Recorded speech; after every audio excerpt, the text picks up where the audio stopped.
San Antonio is super lucky to have artists of the caliber of both Nathan Felix and Gerald Self in the city and working together on a project like this. Not only do you have Gerald's exquisite creations of these harpsichords, these beautiful instruments, but you also have the creativity of Nathan Felix and his music.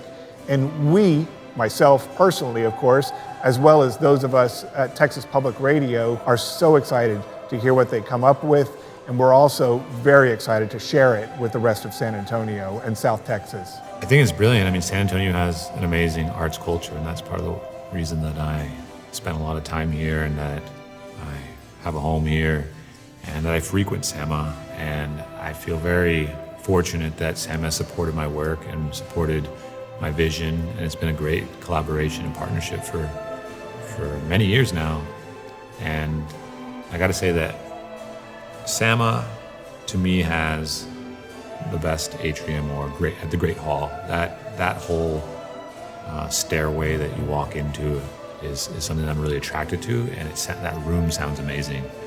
And that's why I'm doing the 4 harpsichords in the Great Hall. And all of my concerts always end up there for the finales, just because it's such a beautiful space, and I think it's a staple of San Antonio. Musically, whenever I was creating this composition, I wanted to have textures that were very lush and emotive, and I thought, okay, well, how do I put that into my music? And I took the harpsichords. I had 4 of them, so I used them as sort of this foundation, this rhythmic foundation, and then I painted over the harpsichords with choir and strings. What Nathan has done is to layer various rhythmic patterns, one on top of the other, on top of the other, using the different sounds and textures of the harpsichord to build up this amazing, scintillating, shimmering mass of sound. For the concert at the museum, we're using several different varieties. The harpsichord that evolved in Italy had a certain sound and a certain shape. And the harpsichords that evolved in Northern Europe had a very different sound and a very different shape and a very different appearance. But they still have that sound of the quill plucking the string. And no matter how hard I hit the key or how softly, the volume is entirely the same. So it produces this wonderful twinkling kind of sound. I love new music. I love hearing what composers are going to create and come up with. And there are so many new ideas being generated, especially by the art scene here in San Antonio, which is so wonderful.